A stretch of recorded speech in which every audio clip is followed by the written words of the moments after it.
ये जैसे परसेंटेज यानी प्रतिशतता, और प्रतिशतता जब आप लिख रहे होते हैं तो ये दो भागों से बना है, एक पर से और एक मेरे भाई सेंट से। प्रति सौ में किसी भी संख्या का मान क्या कहलाता है, तो परसेंटेज कहलाता है। ठीक है भाई।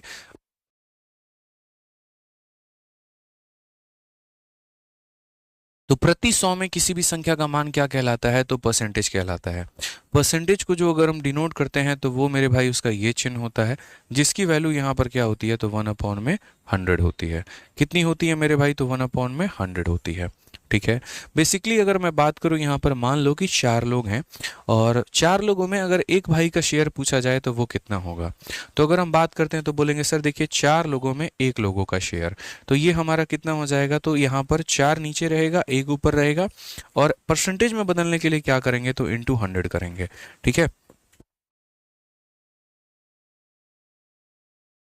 तो अगर हम यहाँ बात करते हैं तो ये हमारा 4 जो है इसे कितनी बार में काटेगा, 25 बार में, तो हम यहाँ क्या बोलेंगे, 25% यहाँ पे। अगर हम बात करते हैं मेरे भाई यहाँ पर 2 लोगों में एक व्यक्ति का यहाँ पर मान कितना है, तो यहाँ पर ये अगर परसेंट में कन्वर्ट करना है तो इसे आपको 100 से गुना करना होगा, जो कि दोस्तों बराबर होगा किसके, तो 50% के। यानी कभी भी किसी भी फ्रैक्शन यानी भिन्न को अगर आपको प्रतिशत में बदलना है तो आपको उसे किससे गुना करना होगा, तो आपको उसे 100 से गुना करना होगा। ठीक है, समझ गए बात को लेकर के। मान लीजिए यहाँ पर कि आपका एक तरीके से आप लोग बचपन में अपना मार्क्स कैलकुलेट करते थे कि मेरा मार्क्स कितना परसेंट आया। कैसे कैलकुलेट करते थे आप, तो मान लीजिए आपका जो पेपर हुआ है वो 500 नंबर का पेपर हुआ है। उस 500 नंबर के पेपर में अगर किसी बालक को 400 नंबर आए हैं तो वो कितने परसेंट के बराबर है, तो टोटल यहाँ नीचे लिखते हैं, जितना प्राप्त हुआ है उसे ऊपर लिखते हैं, और परसेंट में बदलने के लिए किससे गुना करते हैं, तो 100 से। ये हमारा इससे खत्म हो जाएगा, और यहाँ पर ये हमारा बराबर हो जाएगा किसके मुन्ना, तो ये बराबर हो जाएगा 80% के। यानी आपको कितने नंबर प्राप्त हुए हैं, तो आपको मेरे भाई यहाँ पर 80% नंबर आए हैं। कितने नंबर आए हैं, तो 80% नंबर आपके आए हैं। ठीक है। तो कभी भी किसी भी फ्रैक्शन को परसेंट में बदलना है तो मेरे भाई आपको 100 से गुना करना पड़ेगा। पेपर में आपके कुछ महत्वपूर्ण फ्रैक्शन होते हैं जो कि आपको ध्यान में देकर के चलना पड़ेगा, और वो फ्रैक्शन आपके क्या है देख लीजिए।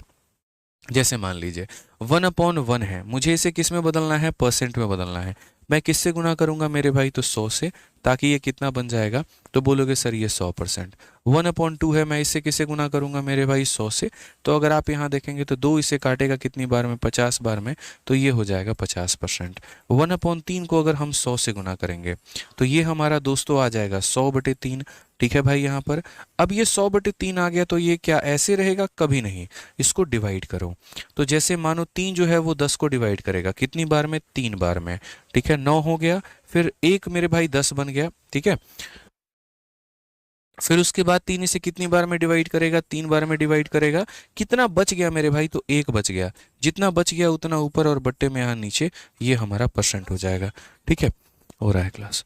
ठीक है, समझ गया मेरी बात को लेकर के यहाँ पे। अब नेक्स्ट अगर हम देखते हैं,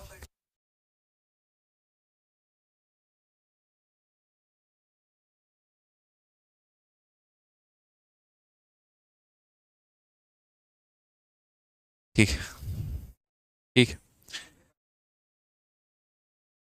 1/4 है मेरे भाई, इसे मुझे परसेंट में बदलना है, तो मैं कैसे बदलूंगा, तो 1/4 को 100 से गुना करूंगा। 4 से अगर हम काटेंगे तो यहाँ पर 25 बार में, और ये हमारा हो जाएगा मेरे भाई 25% यहाँ पे। ठीक है, 1/5 को अगर हम गुना करेंगे मेरे भाई 100 से, तो ये हमारा हो जाएगा कितना, तो 20% हो जाएगा, और ये हमारा बिल्कुल मेरे भाई यहाँ पर सामने आपकी वैल्यू दी गई है। ठीक है, तो आपने यहाँ पर देखा कि किसी भी संख्या को अगर हमें परसेंट में बदलना है तो हमें 100 से गुना करना पड़ेगा, और वो ये हमारा बदलेगा। तो हम इसे कब तक बदलें, कब तक गुना करें, एक तो लिमिट होगी, कहीं तो इसका अंत होगा। तो आपके पेपर में जो ज़्यादा महत्वपूर्ण है वो 1/1 से लेकर के 1/20 तक है, 1/1 से लेकर के 1/20 तक है। तो अगर हम बात करते हैं तो ये आपका पूरा का पूरा टेबल है, और जनाब आप लोग इसका स्क्रीनशॉट ले लीजिए और इसका यहाँ पर पेपर में लिख करके अपने स्टडी टेबल पे चिपका लीजिएगा। ठीक है, आपको उसकी कसम है मेरे भाई, आप लिख करके इसको चिपका लीजिएगा। अब आप बोलेंगे सर कसम दे दिए, गलती कर दिए। नहीं गलती की, आपके भविष्य के लिए बिल्कुल हम सही काम किए हैं। ठीक है, पेपर में मेरे भाई कुछ ऐसे हैं जो सबसे ज़्यादा पूछे जाते हैं। जैसे आपको 1/6 16 सही 2/3 होता है, तो इसका रिवर्स भी पूछा जाता है कि 16 सही 2/3% किसके बराबर, 1/6 के बराबर। उसके बाद 14 सही 2/7 किसके बराबर, 1/7 के बराबर। ठीक है, 12.5 किसके बराबर, तो 1/8 के बराबर। ठीक है, ये पूछा जाता है। ये बहुत ज़्यादा, 11 सही 1/9 किसके बराबर, 1/9 के बराबर। 9 सही 11 बटे मेरे भाई कितने के बराबर, 1/11 के बराबर। और इसमें एक और है यहाँ पर 7 सही 1/7, ये किसके बराबर, 1/14 के बराबर। तो ये वो प्रतिशत हैं जो पेपर में घूम फिर करके आते हैं और बच्चे इसमें गलती करते हैं। अभी आप देखोगे यहाँ पर मैं आपको सारी बातें जो है